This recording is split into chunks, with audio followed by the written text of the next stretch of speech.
9 மணிக்கு தான் ஸ்கூலுக்கு கொண்டாந்து விட்டுட்டு போனோம். 1 மணி நேரத்தில் பிள்ளைய காலம்னு சொல்லி பிள்ளைய பார்த்தா கம்மாய் தண்ணிக்குள்ளே கிடக்குங்க. வெளியே போகணும்னு சொன்ன பிள்ளைய பேரண்ட்ஸையும் இன்ஃபார்ம் பண்ணாமல் அவங்களா கேட்ட திறந்து அனுப்பி விட்டுருக்காங்க. அது வாட்டில் போய் கம்மாயில் விழுந்து இறந்து போச்சுங்க பிள்ளைய. இந்த மாதிரி இப்போ என் பிள்ளைய போச்சு, இல்லை என் பிள்ளைய திரும்பி வருமா? சிவகங்கை மாவட்டம் இளையாங்குடி அருகே ஆலிமதுரை கிராமத்தைச் சேர்ந்த சசிகுமார் மகள் சோஃபியா 3ஆம் வகுப்பு அந்த கிராமத்தில் உள்ள துவக்கப் பள்ளியில் படித்து வருகிறார். மற்றும் சசிகுமாருடன் உடன் பிறந்த தம்பி கண்ணன் என்பவரின் மகள் கிருஷ்மிகா, இவங்க அங்கன்வாடியில் படித்து வர்றாங்க.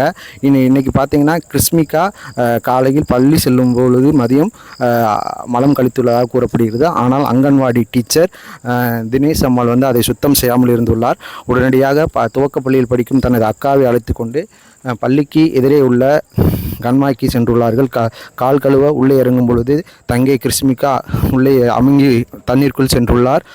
அவளை காப்பாற்ற இறங்கிய சோஃபியாவும் தண்ணீருக்குள் மூழ்கி 2 பேருமே இறந்திருக்காங்க. குழந்தையை தேடி வரும்பொழுது தான் பெற்றோருக்கு குழந்தைகள் கண்மாய்க்கில் இருந்தது தெரிய வந்துள்ளது. உடனடியாக அவர்களை மீட்டு பார்த்துள்ளோம். ஆனால் 2 பேருமே இறந்துட்டாங்க. இதில் ஆத்திரமடைந்த பெற்றோர்கள் உறவினர்கள் பள்ளி ஆசிரியர்கள் இருவரையும் பள்ளிக்குள் சிறை வைத்துவிட்டு பள்ளி வளாகத்திற்கு முன்பாகவே இறந்த உடல்களை போட்டு போராட்டம் செய்து வந்தார்கள். காவல்துறையினும் சம்பவ இடத்திற்கு விரைந்து வந்து போராட்டக்காரர்களிடம் பேச்சுவார்த்தையில் ஈடுபட்டு வந்தார்கள். ஆனால் மாலை முதல் எந்த ஒரு பேச்சுவார்த்தைக்கும் வரவில்லை.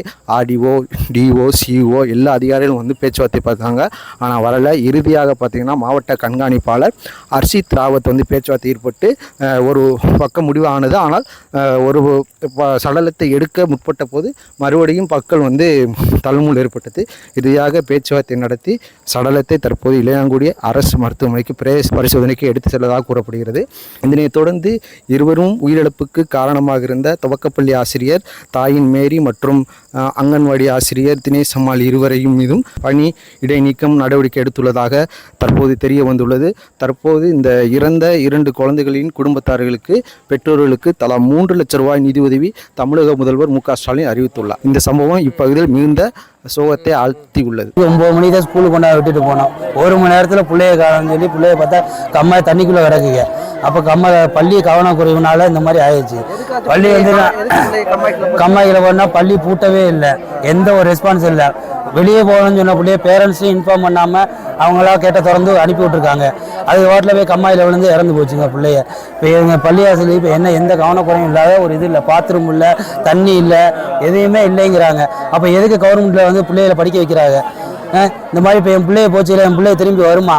என்ன செய்யுது? இதுக்கு தக்க நடவடிக்கை எடுக்கணும். நீங்கள் காலையில் 10 மணிக்கு இறந்த குழந்தை இது வரைக்கும் கலெக்டர் வரல. கலெக்டர் வந்தால் தான் நான் என் பிள்ளைய இது பண்ணுவேன். இன்னைக்கு என் பிள்ளைக்கு நடந்தது நாளைக்கு எந்த பிள்ளைக்கும் நடக்கக்கூடாது. இப்போ 2 பிள்ளைய போச்சு என் பிள்ளைய, ஒரே குடும்பத்தில் 2 பிள்ளைய போச்சு. நாளைக்கு இது 4-5 பிள்ளைய போயிருந்தா வருமா? எனக்கு இதுக்கு நல்ல இது கலெக்டர் இப்போ எனக்கு உடனே வரணும். வந்தால் தான் நான் பிள்ளைய தூக்குவேன். இதே மாதிரி எந்த பிள்ளைகளுக்கும் எதுவும் ஆகக்கூடாது. செய்திகளை உடனுக்குடன் தெரிந்து கொள்ள உடனே சப்ஸ்கிரைப் பண்ணுங்க.